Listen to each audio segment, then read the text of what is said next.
Can you start by telling us your role at HSBC and what it involves? Well, my role at HSBC is about looking at climate change issues and writing research that helps investors position themselves for the risks and opportunities in relation to climate change.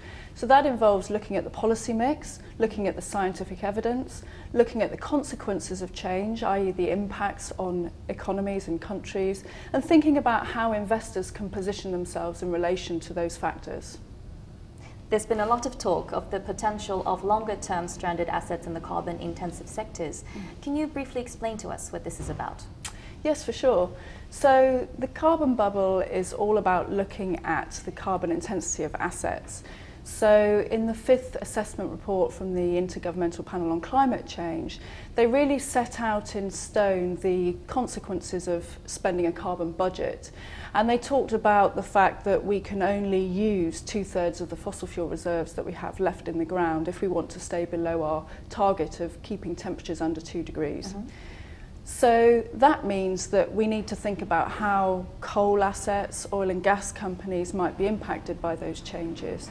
So we at HSBC have published some research thinking about how mining companies might be implicated, so those that are extracting coal, and how oil and gas companies might be impacted. So essentially it's about looking at how the demand for a product, i.e. coal, might change and what that implication is for the companies that are involved in the sector. Do you think that the financial world, which tend to be short-termists, care about this?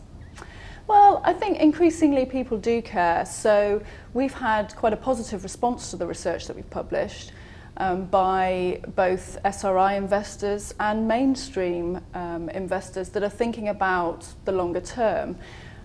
I don't think that the stranded assets issue will play out in share prices in the next 5 to 6 months, but I do think that companies are increasingly having to communicate with shareholders about their strategic positioning in relation to these risks.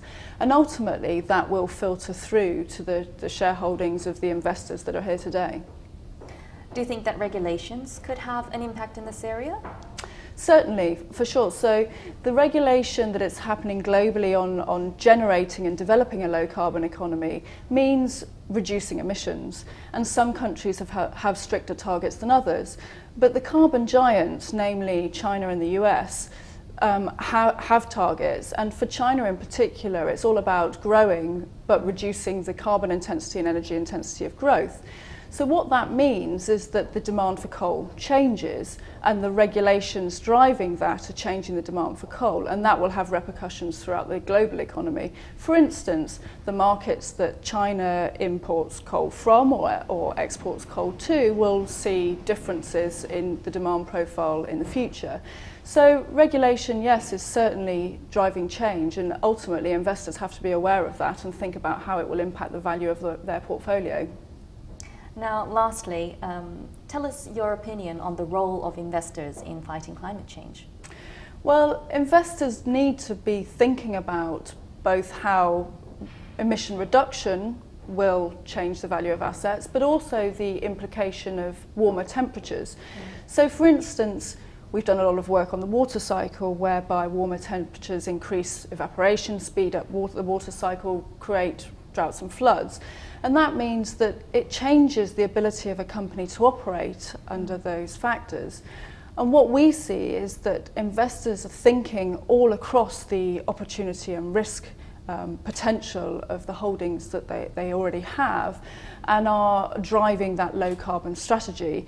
What they're already doing is engaging with companies, and that is driving change, and that role has to be fulfilled, and investors have to continue to take the initiative on driving that. So they have a fully critical role to play in countering climate change, and they can adjust their portfolio accordingly. They can divest from coal specifically. They can look at mining companies that are providing materials for a low carbon economy. So there are a variety of strategies that investors can take.